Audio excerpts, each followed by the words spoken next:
নমস্কার বন্ধুরা, এটা একটা 40 ছাতির বডির জন্য চুড়িদার কাটিং করছি। তো এখান থেকে পুট নিয়েছি 6,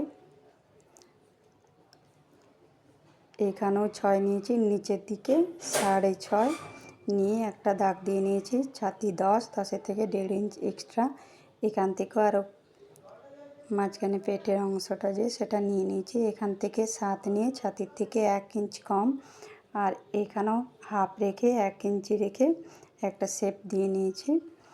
আর সামনের গলার জন্য 2.5 রেখেছি, আর 6.5 রেখে একটা বক্স বানিয়ে তার মধ্যে এটা গোল রাউন্ড করাই রয়েছে।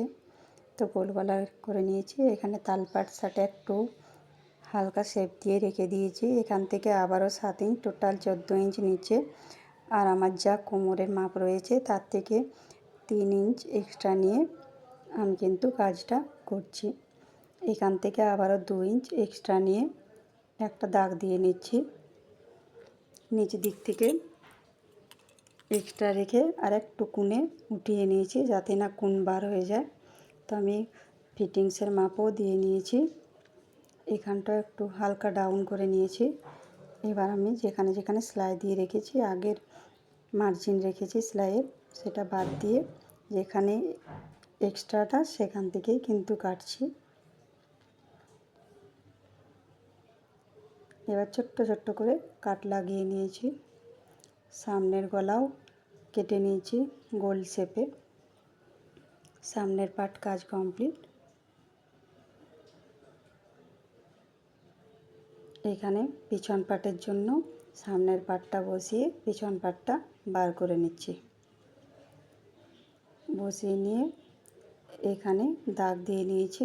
যা রয়েছে সামনের পার্টে সেম সেভাবেই কিন্তু দাগটা দিয়ে নিয়েছি। সামনের পার্ট পিছন পার্ট একদমই সেমভাবে কাটছি।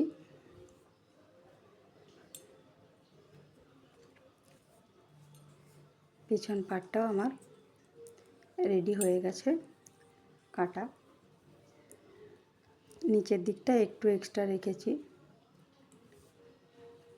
এবার পিছন সামনের পার্টের তালসাটের একটু দাগ দিয়ে রেখেছিলাম, সেটা একটু কেটে নিচ্ছি। সামনের পার্ট পুরোপুরি কমপ্লিট। পিছন পার্টে এখান থেকে 7 নিয়েছি আর 3 রেখে আর উপর দিকে 2.5 ফুটে রেখে একটা বক্স বানিয়ে কেটে নিচ্ছি। এটা চৌকো পিঠের জন্য রেডি করছি। তো আমার পিছন পার্টও কমপ্লিট। এটা চৌকো পিঠ। ভিডিওটা দেখার জন্য অনেক অনেক ধন্যবাদ। চুড়িদারের পিসটা ভীষণই সুন্দর। টাটা।